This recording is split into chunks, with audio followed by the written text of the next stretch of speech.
Okay, let's start at the beginning here. What year were you born? Oh, well, I do remember that. It was 1917. Yeah, and where were you born at? I was born at Hawkinson, Washington, which actually didn't have a post office. The post office address was Rush Prairie, Washington, and I was born at home there, not in a hospital. So. Where's that? What town is the bigger town close to? Well, it's just about 20 miles, kind of northeast of Vancouver, Washington. Uh-huh. And did you grow up there, or did you move elsewhere? My growing up was pretty scattered. I was there the first 4 years, and then after that, I was in quite a few locations. My dad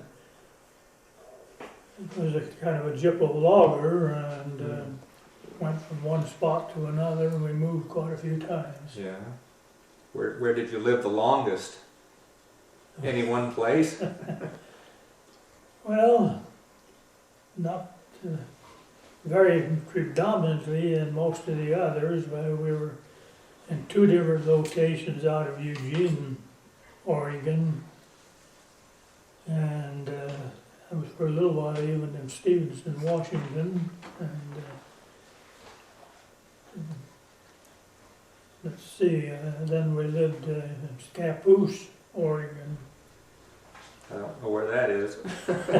Well, it's not a real big metropolis, but it's along the Columbia River, downriver from Portland, Oregon, about 25-30 miles. Huh. And your dad was involved in logging operations during all this time? Yes, with several times returning to the ranch where I was born. They had a small general ranch there, and several times we went back to that, and then always something had turned up, he'd get back into logging again. But actually he was ended up very fortunately. In the early part of 1929, he and his brother had an outfit together, a small gyppo logging outfit. And he sold that, or they sold the outfit to somebody in early 1929. And I guess most of you are old enough to remember what happened in the fall of '29 when everything crashed. So good time. They got paid cash for the logging equipment, so it wasn't a big deal, but at least we had a few dollars to go back to the farm and build a new barn and a few things, and live reasonably comfortably during that tough times. Tell me about the period when you were, say, getting out of high school. How did you wind up in the career choices you made, and where did you go from there? Well, I suppose my dad was more influential in that. When I graduated from high school in 1936, and my dad then said there was a small piece of old growth Doug fir timber up there, not too far from where we lived. So we went up and looked at that and ended up buying a piece of timber, about real very fine old growth Doug fir. Unfortunately, Idaho over here don't even see any trees like that, but they were really beautiful. And we bought those and we ended up in the logging business.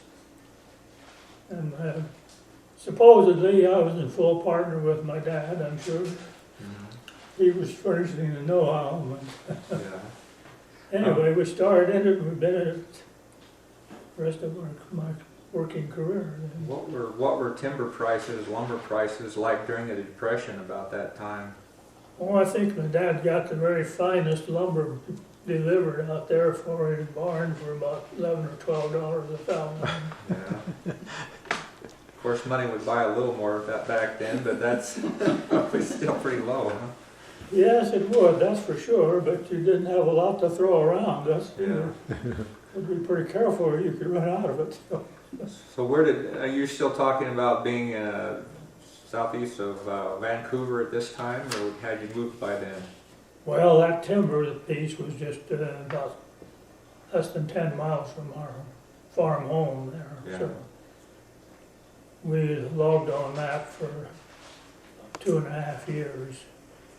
Then we ended up down in a logging job down in Tillamook, Oregon. Mhm. So where did you wind up from there? Did you get married at some point in your 20s, or? Well, and while I was down in Tillamook, my now wife Lorraine and her brother came down to see us when see about getting a job working for us. He didn't get a job, but I got his sister. So.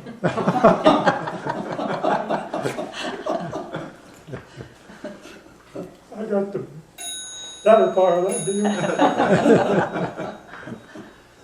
So tell me a little bit about your family, your kids. A couple of them are here today and or still live in the area. And Yeah, well, our oldest daughter is here, Leanne. And of course, our son was the oldest, Yes, make that. Larry, and he lives down out of Riggins now, and he and his wife. what year was he born? Do you remember? Yeah, it was 1942. Okay. You have one or two other kids? Two more besides the two I mentioned, yeah. Two more girls. Loretta, that lives in Hillsboro, Oregon, and Levon, that lives in, where does she live? Crescent City, Smith River, that area. Crescent City, where we moved from to come up here. So did you move around with your wife and your kids some, or did you pretty much settle around where you were at the time? Or? No, we had quite a time settling down, actually. We were living there. Well, actually, the address was Cascadia, Oregon, but it was it's a very small place east of Albany, Oregon. That's where we were there when we were married in 1940. But then at the end of the year 1942, we moved over to Eastern Oregon to John Day, which incidentally come in a kind of a little different way than usual, I suppose. And I've always liked to hunt, and always hunted around every year. I was over deer hunting over close to Burns, Oregon, and there's a large outfit, Heinz Lumber Company there, that had a big part of the whole country around there, and had a big mill down in Burns. Well, of course, it's in Burns, a little side place called Heinz, but they had their mill in there. But I stopped in their office when we were there hunting, and went in and asked them if they ever hired any Jippo loggers. We were about through where we were down logging. No, they said they never did. And, said, well, would you mind taking my name down just in case something come up, you change your mind? And so I kind of, okay. And I hadn't been home but about 3 weeks. I got a phone call and said, why don't you come over? Said, we'd like to talk to you about a logging job. So we went over and shown around and ended up logging for Edward Hines over there as a Jippo logger, where we worked 7 years. So. What kind of equipment did you have then? How many did you have employees? Well, time we took the job over there, we had a very good D8 tractor and probably a 50 diesel, and not an awful lot. We had a loading machine on wooden runners. You must have seen the transition from, did you ever do any horse logging? Because when your younger days, that would have been kind of before the mechanized age, wouldn't it? When my dad started logging, he started logging when I was 3 years old.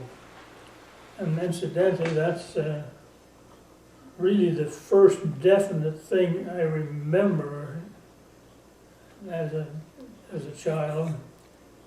I remember other things like where people told me, but I definitely remember my dad was out in the field digging a drainage ditch, and his brother came down to talk to him, and I guess I was out there watching him.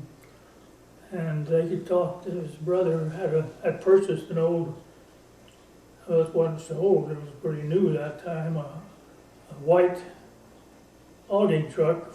It was an Army surplus. I don't know what they had, but it was a rubber tire, hard rubber tire, old white, big heavy truck with a trailer.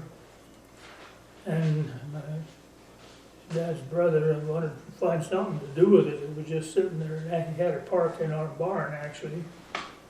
So anyway, he talked my dad into it, and they ended up, and they did some horse logging just a few miles from the farm there.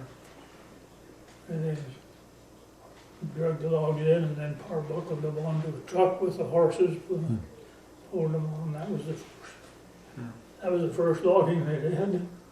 Was that in the 20s or? Well, let's see, he started when I was 3 years old, and I was born in 1917, so I guess Around 1920. that job didn't last too long, but then of course they got started in the logging, so they ended up then going up on the river north of where we were. And that was an experience, I guess. Well, I mean, it definitely was, because we moved up there to that job when I was 4 years old, and we moved into an old place that had been kind of a camp in there, but there was no existing road into it. We had to walk about a mile or a little over a mile from where we could park a car. And my mother was in there, and we had a kind of a crew. They had a kind of a crew in there, and my mother did the cooking. And I was there with the only playmate I had was a good-sized dog named Barney. Now you said you lived around Burns and worked around there for 7 years? Yes, we actually moved to John Day, and then we ended up buying a place living at Seneca, which is closer to John Day than Burns, but in between the two of them. But then we lived there and logged in the pine timber for 7 years. Where did you go from there? From there, see, I guess Smith right River. here, I guess. No, Smith River. Oh gosh, yes, that's the whole part of my life. That Yeah, that's the best part, Doc. That's where I grew up. Yeah. Yeah, that's right. We were doing pretty well over there, and Heinz was they were tight-skinned outfit to work for them, and you earned every dime you got. But we actually made a few bucks. They're not much, but they changed logging superintendent. The main reason they let the other one go was because we were logging cheaper than he was. So the new one they got in there, he figured he'd be a little smarter than the other one. He fired us, so he didn't have competition. So anyway, we were out of a job. So actually, my dad was going to go back to his farm, and I was going to move down to the Portland area, and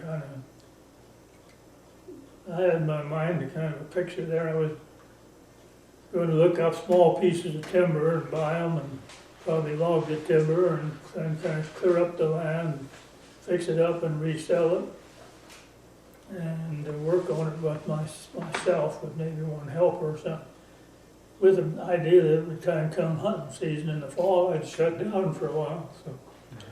But anyway, every time I went somewhere, looking for property, and I almost had a home picked out down there. But every place I went to said, well, if you want timber, you ought to go to Northern California, that's where it's at, that's where timber is, that's where everybody's going. So we finally ended up going down, looking around down there, and actually ended up, that's where we were then from 1950 to 2002 2000 or something. long time, 2001. Yeah.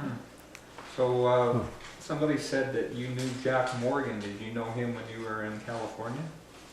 No, I didn't personally know him, but I was always interested because the logging magazine seemed to print quite a bit of stuff about him, and I was always interested, so I pretty well knew what he was doing. I didn't know him, but I knew what he was doing and what he had done.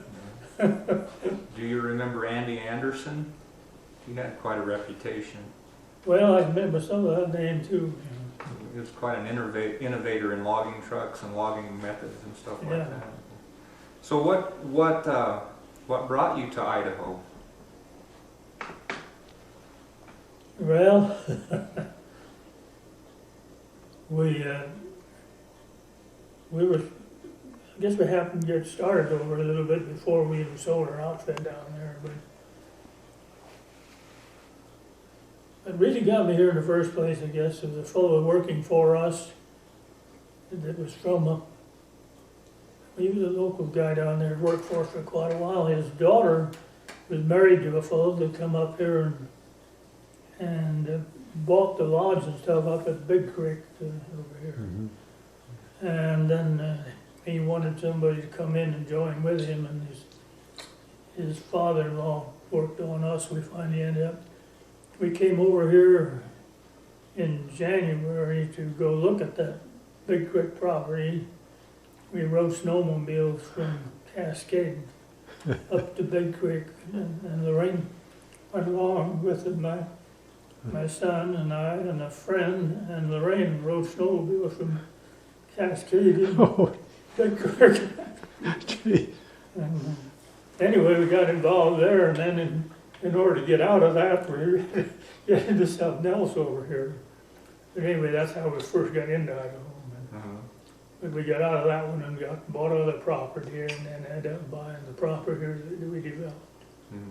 Now, did you still live in California for a while you were buying property up here? Oh, yes. Yeah. Yeah, not that long ago. Well, I did for quite a while, but I was back and forth over here, and we had a trailer. We lived in a trailer here, and we bought this property and lived in the trailer here for a couple of years, off and on. So how did Kimberland Meadows and/or the golf course, how did that enter into the picture? Sometimes I wonder about Were you a golfer for years before you came No. up here? No, not much. We bought, actually ended up buying that property. We bought a piece down, where'd that buy this? Yeah, Simcoe Estates, you mean? Yeah, out Donnelly. Donnelly, yeah. To get out of Big Creek, we ended up buying a piece in Donnelly, and then one thing led to another, and we ended up, this was a very nice piece of property here that we bought. And things were going real good at that time. People were looking for property, and we decided to build a development. But then people kept pushing us, saying, "Oh, you've got to have a golf course if you're going to." So then we ended up putting in the golf course, and by the time we got that stuff in, the market had fallen out, and there wasn't a market for very many things. What year, do you remember what year it was when you bought this property out of Kimberland? 79, I guess, or maybe it was early 80, wasn't it? Yeah, probably 79, 80. Because you were developing it in 81. They were starting to develop it. Didn't you first we're gonna just develop it as a subdivision? without a golf course. Without a golf course. And, then it had so much talk about how Yeah. it needed the golf course, we put it in. What was your involvement with the golf course? Did you know much about golf courses at that time, or did you bring somebody in that designed it and all that?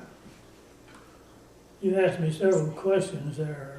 I didn't know much about them. We did bring a guy in to design. Yes. And I think we did fair in getting the designer. What's his name? He was reasonable on his price, and I think he did a pretty fair job of designing that course too. What kind of issues did you run into as far as getting the golf course laid out, and was there rocky ground you had to avoid or redo, stuff like that? We didn't run into real major in designing it, but we did have some problem with the rocks in there, all right. But it wasn't that bad on the golf course. We had to haul dirt in quite a few places, all right, covered. But developing the electrical system and the water and that stuff for the project was quite something else, with most of it being dug in solid ring rock. Yeah. But it had some advantages too, and we dug down where the lake is there, closer to the highway, we got sand, coarse sand out of that to use on all of, in the ditches and stuff, and for a lot of other things, and developed a nice lake in doing that too. Where did the name Kimberland Meadows come from? Sounded pretty good. Really? Just made it up. It wasn't named after anybody, or? Well, we kind of drug a little information in there, thought there'd been a guy, but that name went through here. Historically, you mean? Yeah. But it had a nice ring to it, basically, Okay. Now, to us. they were asking about geothermal drilling. You were looking for geothermal water, some hot water underneath the property out there? Well, with the hot water right there at the hot springs so close, we did get some engineers to come in, and paid some money for engineering, and they thought there was a very good prospect of getting hot water, which would have had quite a few benefits in the development, that's for sure. But what I forgot, did we drill 3 wells, I think? I don't remember. We didn't hit any hot water, but we sure did hit a nice artesian well there. But they finally had to cap, I guess, so they didn't want to use it. But that threw water about 15 feet in the air there. Wow. Gee. So, go ahead. I was just gonna say, we've often said it might have been better if we decided to go into the water bottling business instead of doing the resort. Well, we did hit some very good drinking water in the wells there for the project. And we've jokingly said several times we should have just put it in a bottling plant. So tell me a little bit about how things went after the golf course was in, and I suppose you were selling lots and people were building, and how did things progress from there? Your words were good just as far as they went, but they stopped just about the time that you stopped. Oh, yeah? We sold lots pretty good there, and then it got, where things just went into whether it was a recession, I guess it was a pretty tough recession right there. I mean, Was this in the we just 80s? we just couldn't sell hardly any lots. It was just time we really got them ready to sell and got the advertising program in, then you couldn't sell them hardly anybody then. Was this in the late 80s when the stock market took a dive there for a while, and during that time, or? Well, it wasn't quite to the late, but it was in the mid-80s. Yeah. So, I suppose at some point you sold out, or how did things progress after that dip in the economy? Well, we had a lot of money in there, and we did, and I still feel that we did a very good job as far as we went, and building good roads and good utilities and put things in well. But we had counted on being able to sell lots then in order to keep on. And when the money went out, but it didn't come in, well, that kind of changes your plan a little bit. So we had to sell it out there and let it go at that. And we had to sell it at a loss too. We didn't get the money we put in and out of it. But, When was that you sold it? I mean, When did you sell the property, all that out there? let's see, was that?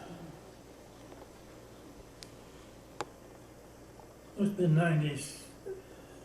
Is it No, not very late in the 90s, probably early 90s, late 80s. late 80s?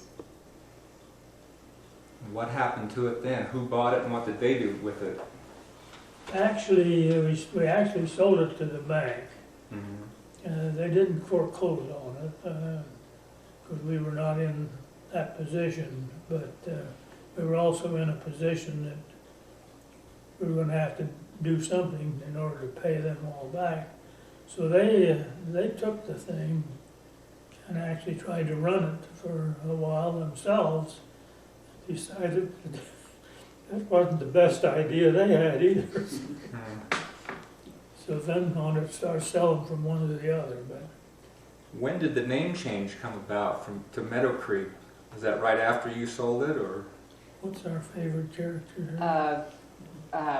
Mr. Off the Manchester. record here. Oh, Manchester.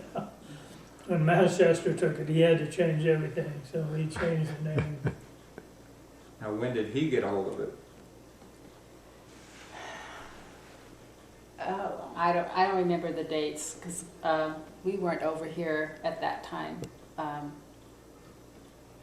Do you guys, anybody else remember? It was, But he's the one that changed the name right he after changed the got it. name and made it private for a while, tried to make it into a private club.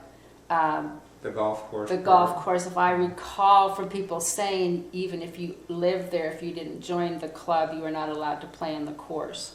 Mm-hmm. But that, I'm not sure how long that lasted. It was several years. And then I think he opened it back up and made it semi-private. Then I think he sold it to, was it the McNeils the last time? I don't know, I can't recall that date either now. But Is there someone between Manchester and McNeil? Did Manchester have it when we moved out there? I yes, think so. that's when he sold off the rest of those lots. And we moved out there in '98, and he was there at But that. we bought that lot in 97. Yeah. Yeah. Or 6.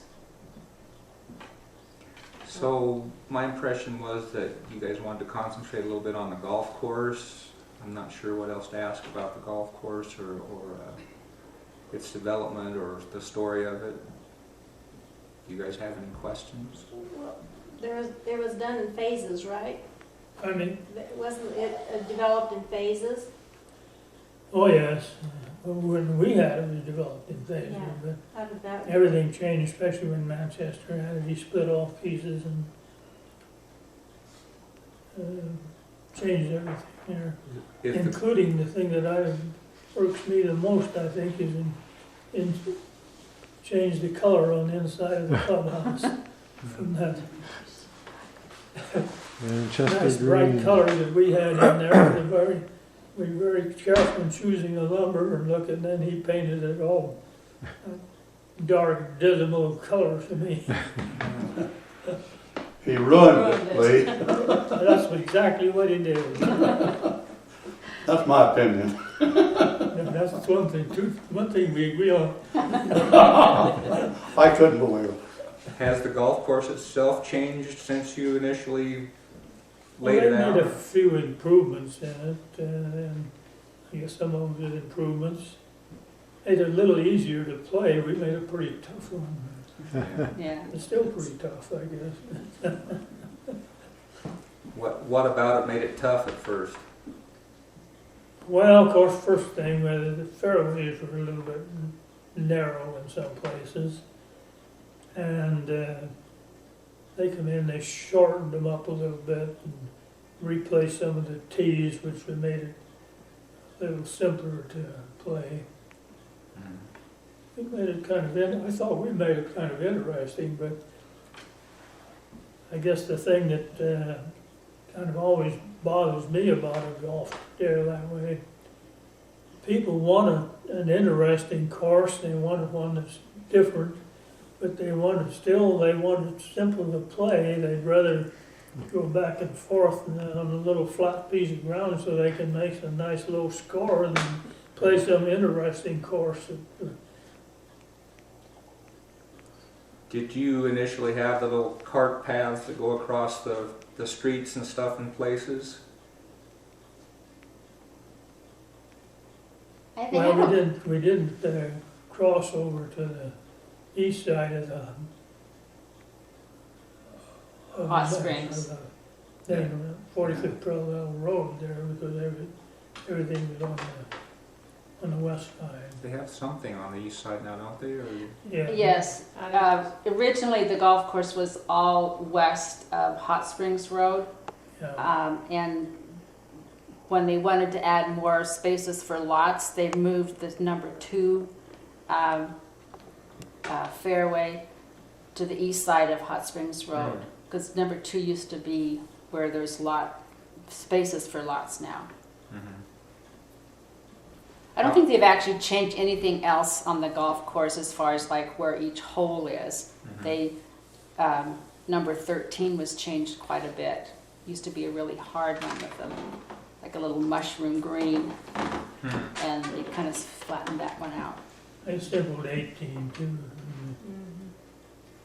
We had the green on the other side of the creek there, and it's kind of a Well, that was- tricky shot to get through there. Since you sold that property, has there been that many more homes built out there? Do you think they've been successful in marketing lots and things like that, or have they had kind of a tough go of it too? They had a kind of a tough go of it too. Yeah. There's quite a few more, of course, not. They had a pretty good building spree here. That was about the time you people come in. There was quite a few new ones in there. Yeah, there was about 2 years there, I think, that they built about 20-some homes a year. But up until then, it was just 4 or 5 Yeah, homes. I think there was 2 years there that there was a pretty good influx of building out there. But all the rest of the time, if I remember correctly, that there was just a very few homes built annually there. Well, you being a logger, did you view that as a logging investment at all? Did you log any part of that?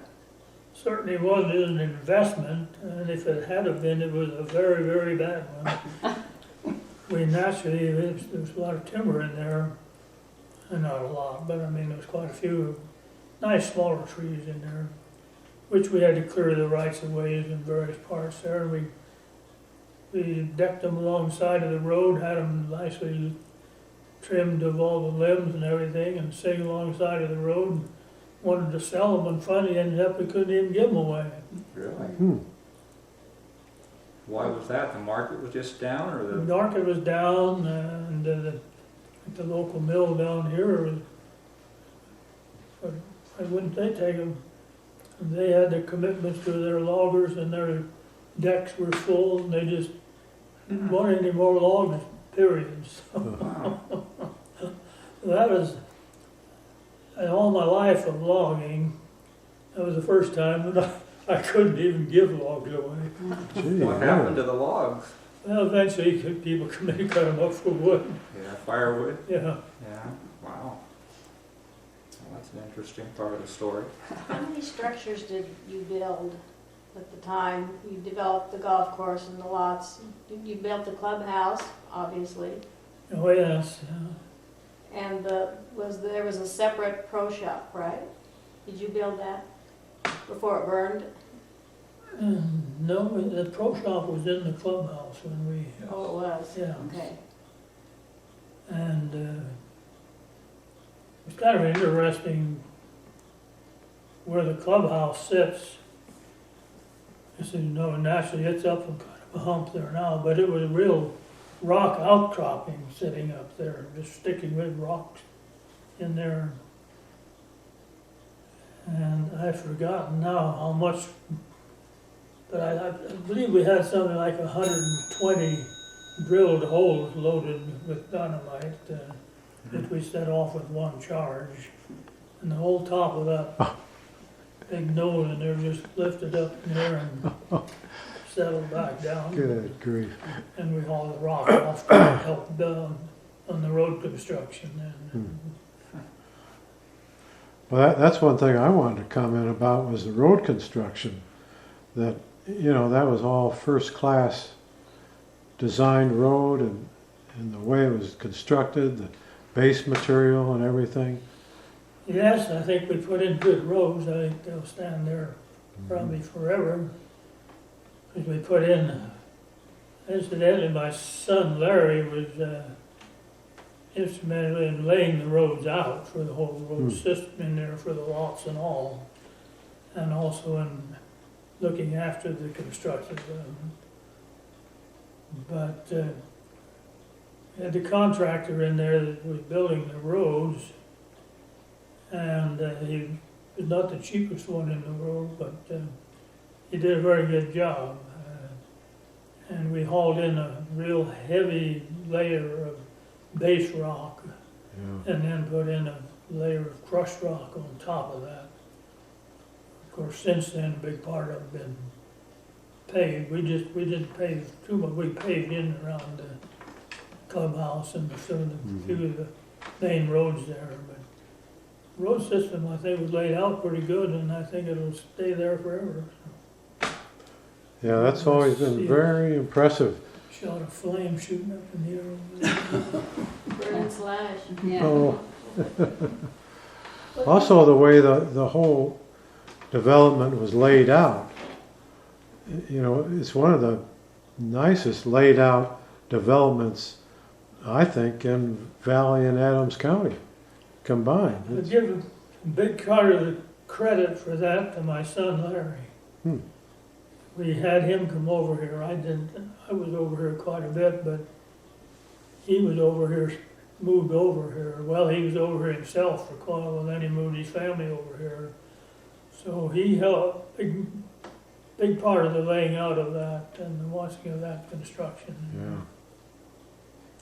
Yeah. I think part of what was behind how it was developed is that Mom and Dad developed it like someplace they would like to live. And kind of the amenities that they included in the development were things that they would like to do.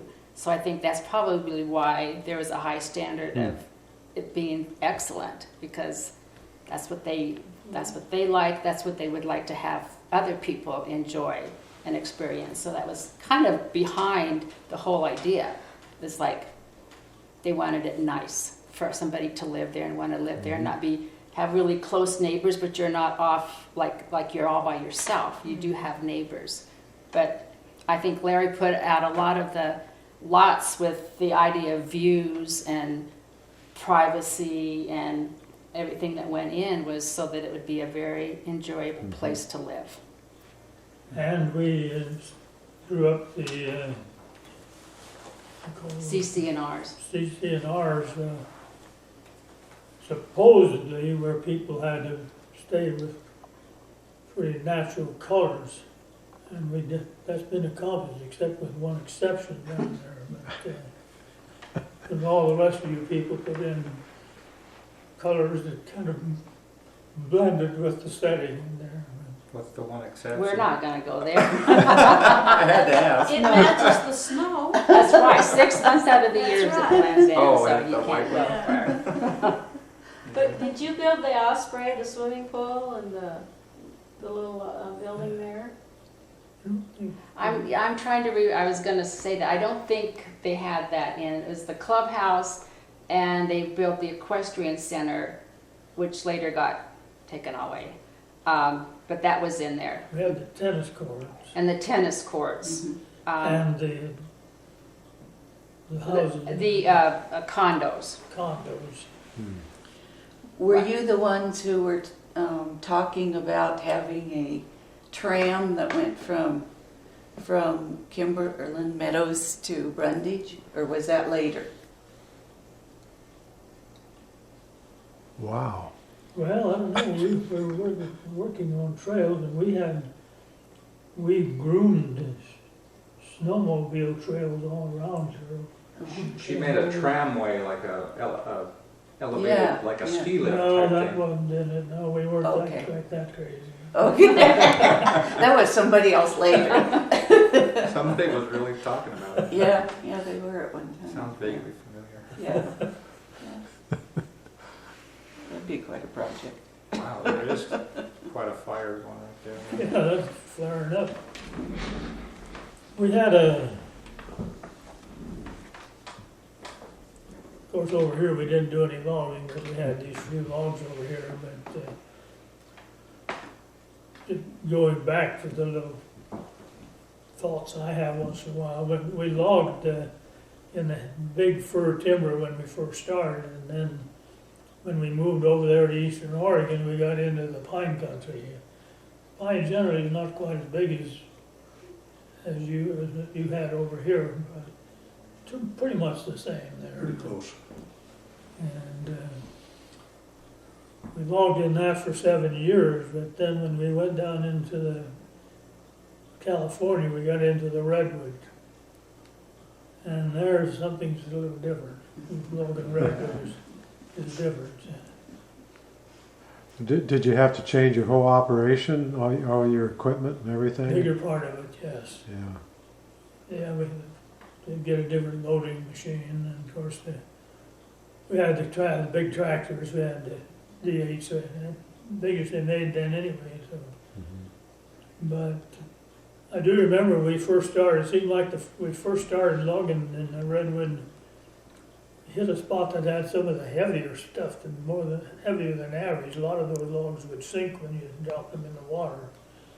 And I remember we had one of the cats we'd taken down from the pine country up here that was a D8, but it didn't have a dozer on it, it was just ball headed. And so we had it hooked onto a pretty fair sized redwood log there. It had a little bit uphill to go, so I put a D8 in front of it to help pull on there.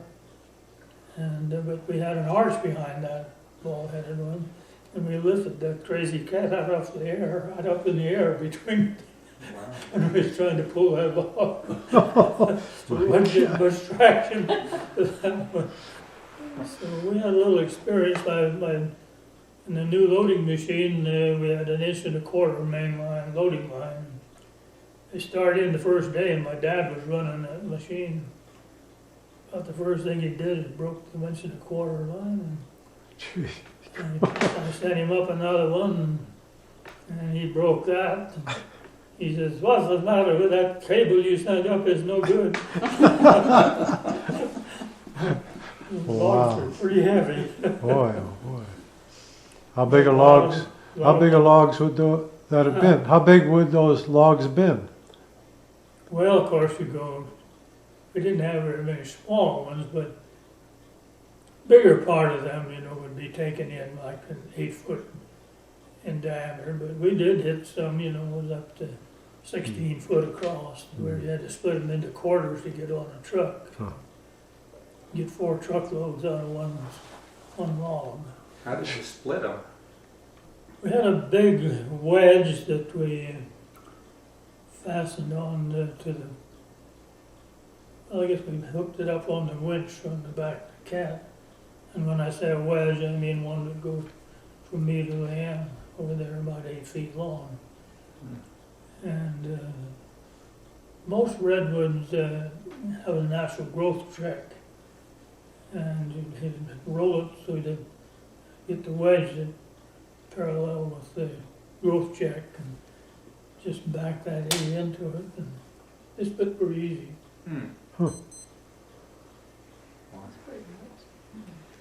Did you ever have a sawmill?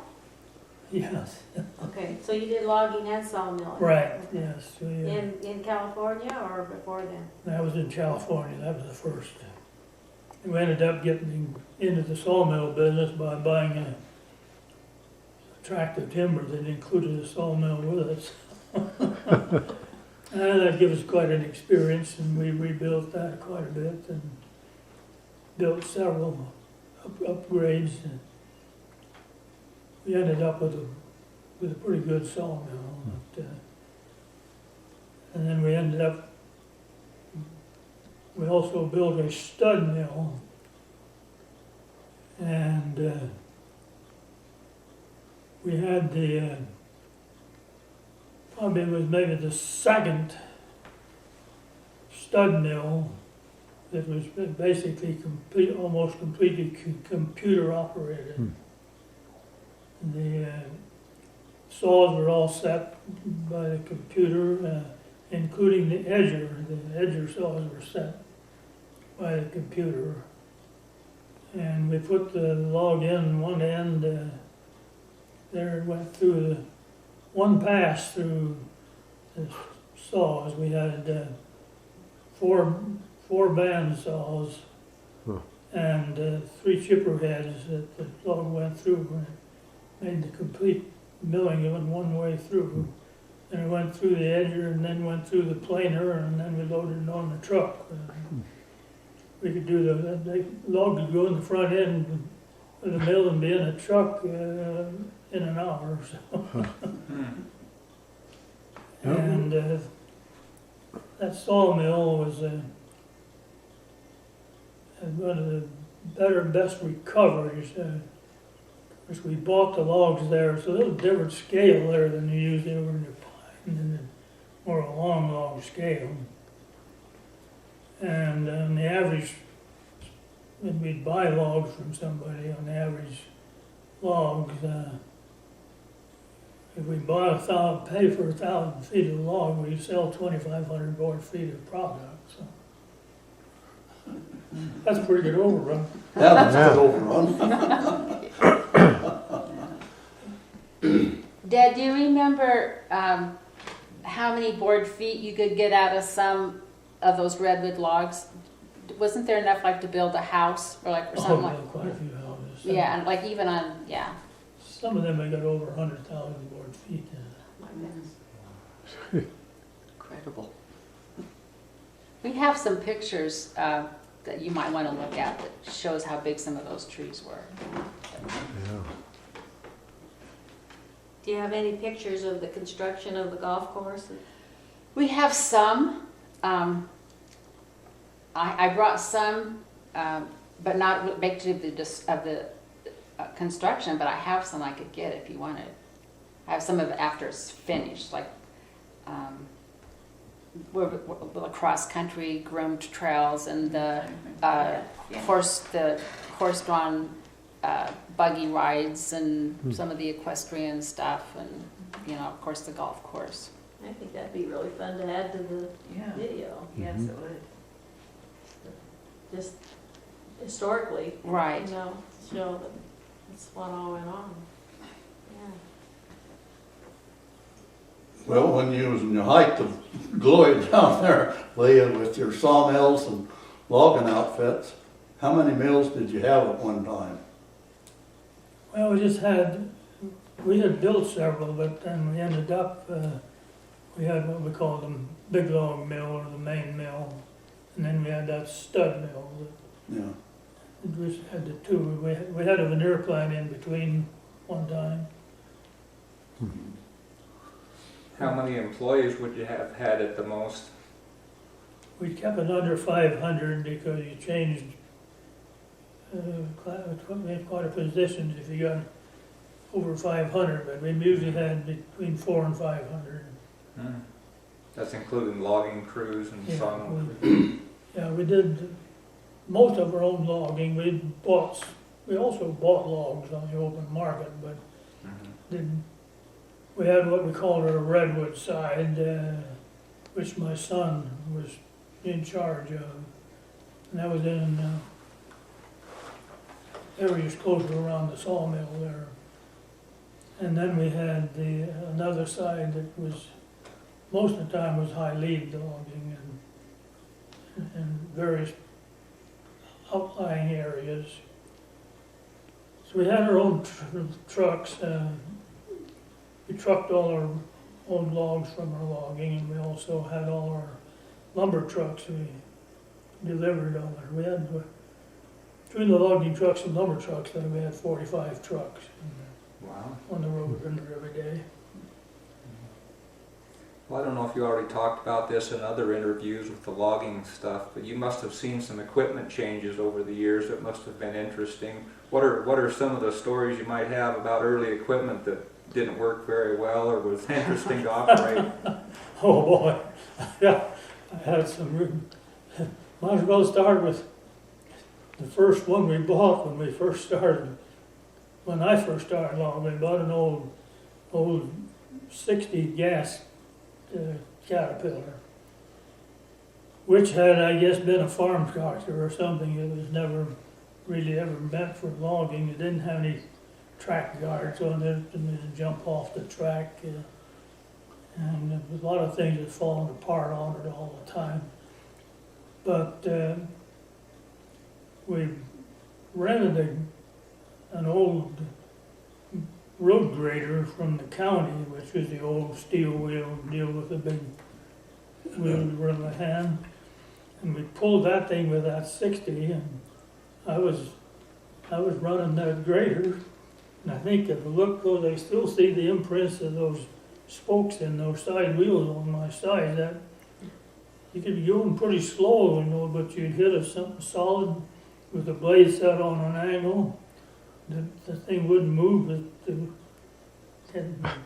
60 would keep going, so the road grader would just go sideways.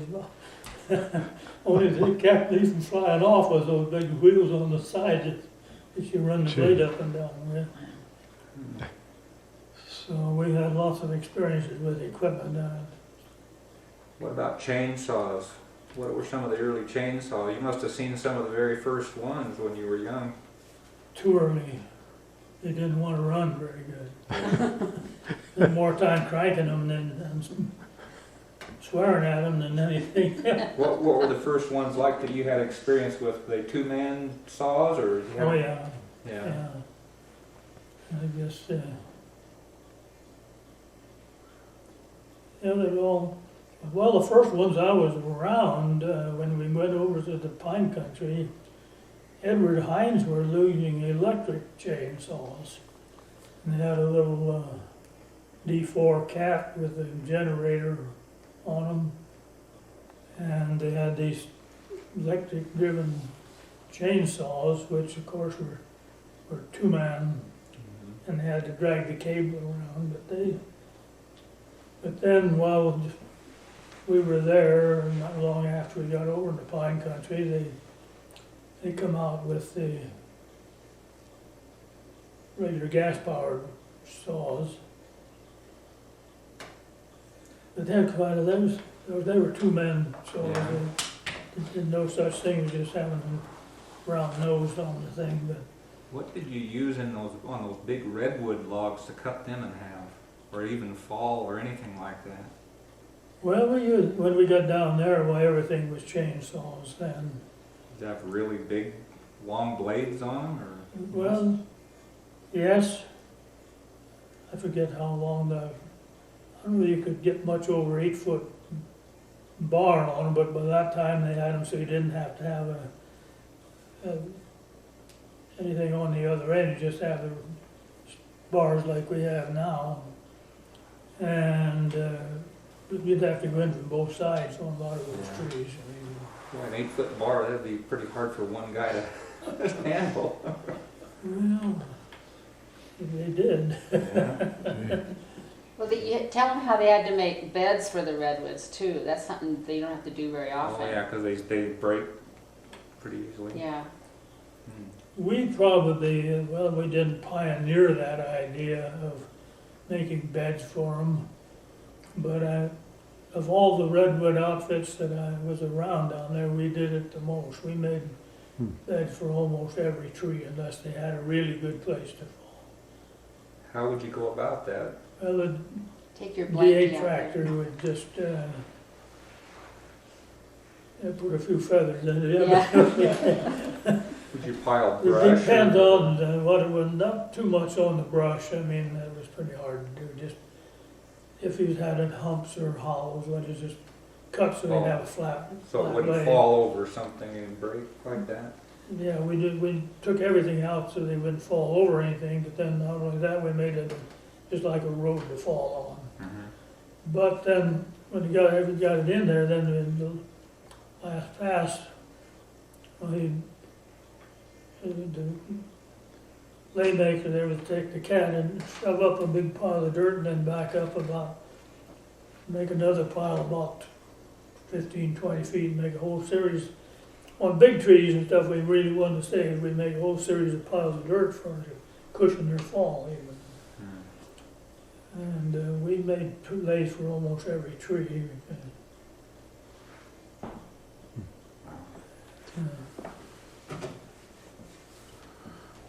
Well, we're about to run out of film.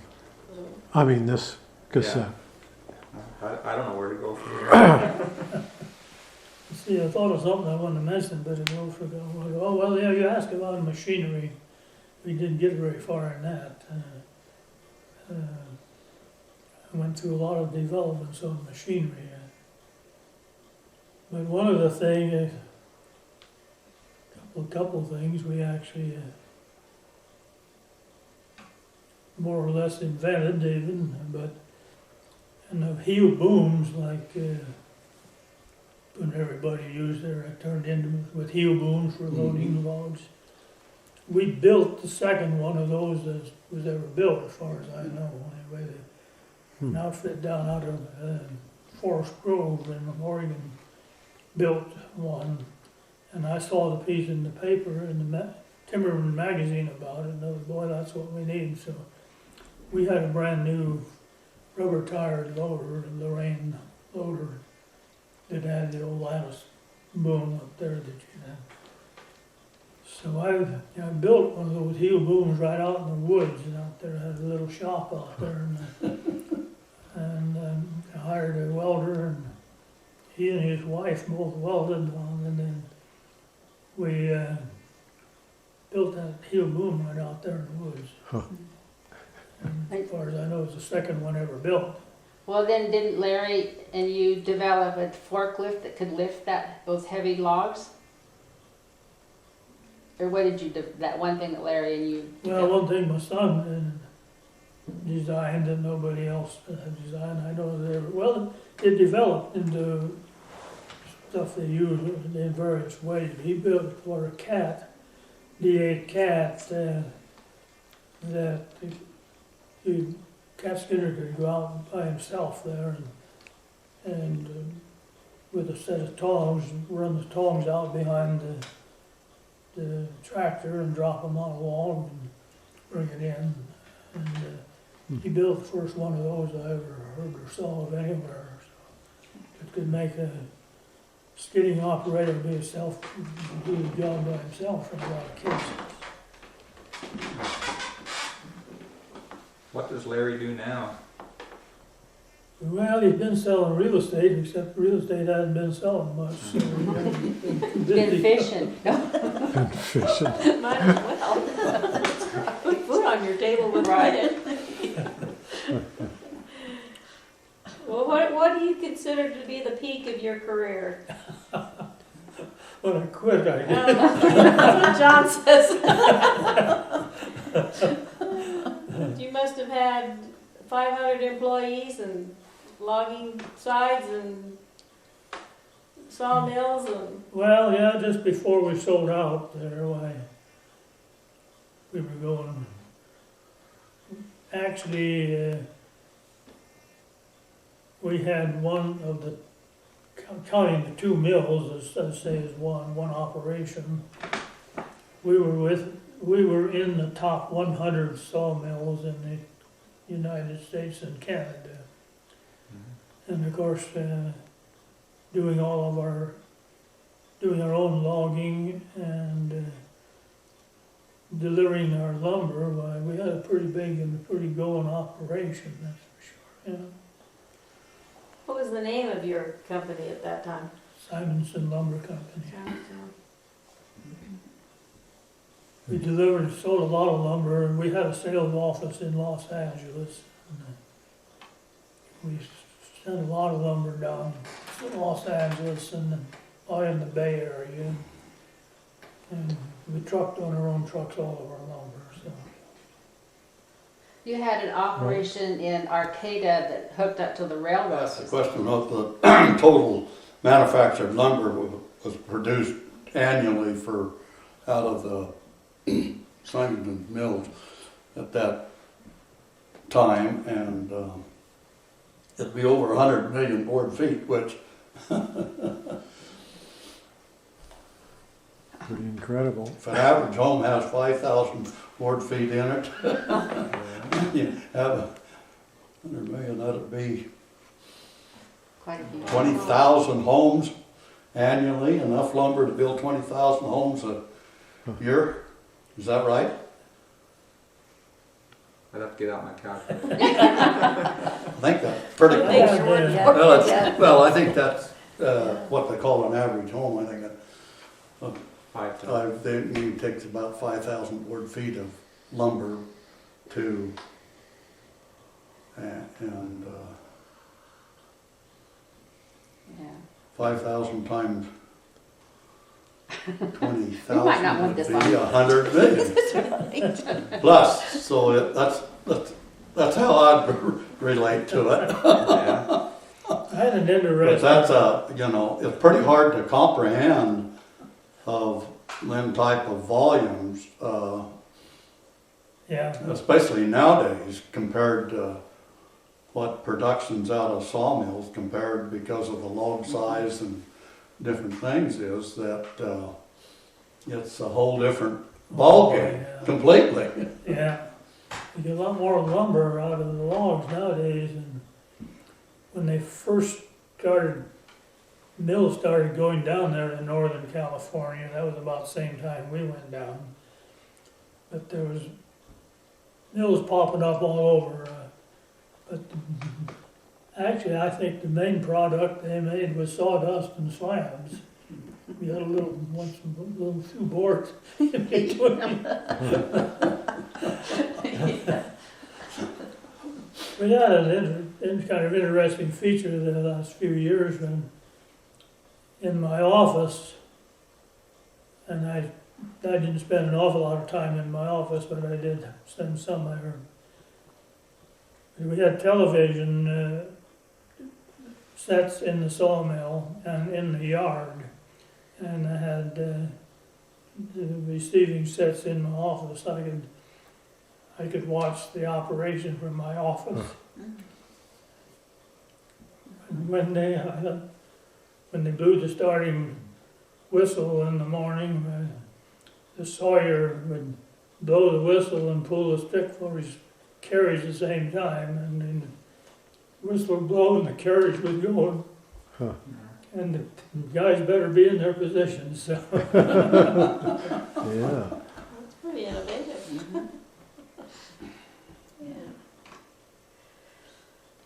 Well, I don't know whether you know this or not, but you've brought a lot of joy to a lot of people's lives from the golf course. I'm sorry it wasn't a better venture for you, but there are those of us who really do appreciate that. Sure. Never ever dreamt we'd ever have something like that here, for us to use. And It looks like it's going to be successful too now. we hope so. Yeah. Yeah, we've got a little invested in it, so let's hope so. Not as much as you, but anyway, I think that people really do appreciate all what you did. for not just for Meadowcreek, but for the valley, for the community of New Meadows. It's provided jobs, Yeah, you know, and pleasure, thank you. Well, I think you had some really innovative programs to get people to come over there and look at the lots, but also to bring people in. We tried quite a few things, yeah, it was kind of interesting. Yeah. I remember the old cars you had out there. And you had some professional people do golf tournaments. Yes. They had, for a couple years, they had the NBA and the NFL golf tournaments and challenges. I remember that was, you know, obviously was trying to get people acquainted with Kimberland Meadows or Meadowcreek. But it was a good, I think people had a good time at that. Yeah. well, it was a pretty big time for New Meadows. I know, yeah. Yes, yes. One of the emails that you Well, I sent. can tell you, growing up here as a kid, that piece of property out there where Meadowcreek, and it's still just absolute, I always thought that was the worthless piece of ground in the whole valley. Because where the clubhouse sat, that, like you say, was just rocky knob up there, and used to go down there and that's where we went squirrel hunting. That was a big thing, to sit on that knob down there and shoot squirrels off of that dry flat. Because on that side of that thing, there wasn't any irrigation. All the irrigation ditches was all east of that piece of property. Yeah, So it wasn't lush and green like it is today. Right, yeah. You know, because of the golf course and the water system and everything, and to look back on it, and I honestly did. Yeah. I used to, when I was growing up, I used to think that had to be the worst piece of real estate in this whole valley. But to look at it today, and the beauty out there of Meadowcreek is just always amazed me. When I first heard they was going to build a golf course out there, I thought, man, somebody's got to be crazy. I qualify. Sorry, Lee, but that was my thought. But anyway, no, it's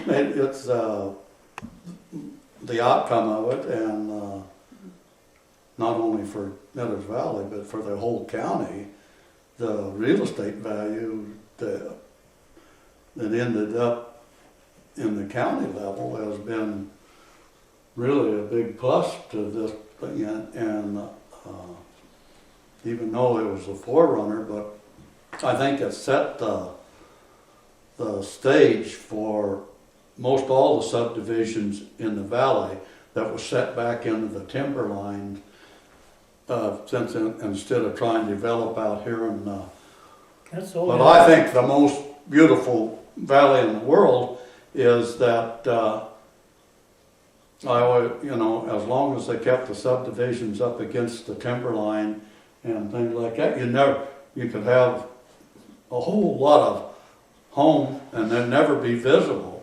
You drive down the highway and you look over at Meadowcreek, Kimberland Meadows, whatever you want to call it, and you just see a glimpse of a few homes. Yeah. Until you drive around there, and you can talk about the south end down here and all of them subdivisions that started afterwards. And I think it really set the criteria for what subdivisions in a high mountain area should be all about. So Yeah. I think got to take a lot of credit for that. Lee. It sure bothers me to see them develop subdivisions and whole towns right out. You got a real good farm area where people go, and then they build a city on it and subdivisions on it and spoil all the farm ground. They're covering up the bread, or our bread basket. They're gonna starve us to death if they Yeah. keep it up. Yeah. Does anybody know how many houses are out there? How many homes? How many? There's about 250, I think, now. Right close, give or take one or two. Yeah. How many homes were there when you sold the property? I don't remember, but it seemed to me, were there around 50 or 60, I think? I think there are probably more than that, but it might have been like that. Might have been a few more than that. Yeah. Well, tell a little bit more about the NBA, that's kind of a neat, event, but was that just 1 year? Was that I think one they had it series? 2 years. They had it 2 years. And they actually, I mean, I think some of them did some games down in the Boise area also, but then they brought them up here, I think just to play golf and have fun and let people play with the professional. Most of them were older players. Some of them were active. They weren't active. But I think Daryl Emhoff, who was a sales person in there, he was an ex-basketball player, NBA player. So I think he was instrumental in getting that established and having them come up here. And Wasn't he the one that had the notoriety that Wilt Chamberlain scored 100 points against him? Yes, he is. I'm not sure he told that to everybody, but No, I don't think so. I just happened to hear the story that his real fame in the NBA was that Wilt Chamberlain scored 100 points against him. So anyway, I always thought it was kind of a novelty that. Do you still play golf? Yeah, I'll just say yes. I thought you were going to say define play. Well, he was out there a few days before it snowed. I seen him go by the house. I get more strokes for my money than some of these good players do. You're not alone.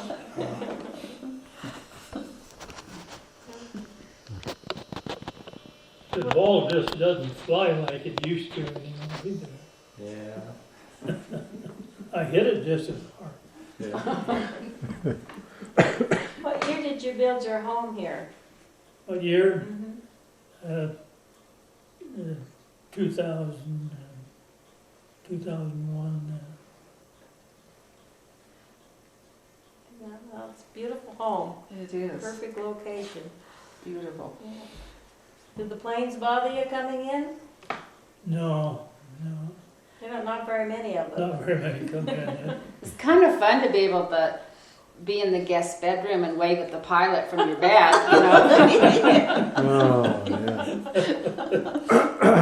I bet it does. I hope they're accurate. Yeah. Yeah. They usually go inside, you know, Yeah. aren't coming towards us. Once in a while, some guy will take off a little early there and kind of swing over the house. They I take a look at them all right. As long as they stay on the course, it's all right. Yeah. That's what I think when they buzz over my house. Go out and play with the cows. Oh, well, this has really been fun. I'm glad you allowed us to come into your home and hear your story, because I think you're someone that needs to go down in history. We'll probably put this tape in the depot, among many others that we've done interviewing people, and they can buy them, or every once in a while we'll just show them. If somebody wants to know something about the golf course, maybe you, and they can come and watch that, so it'd be nice.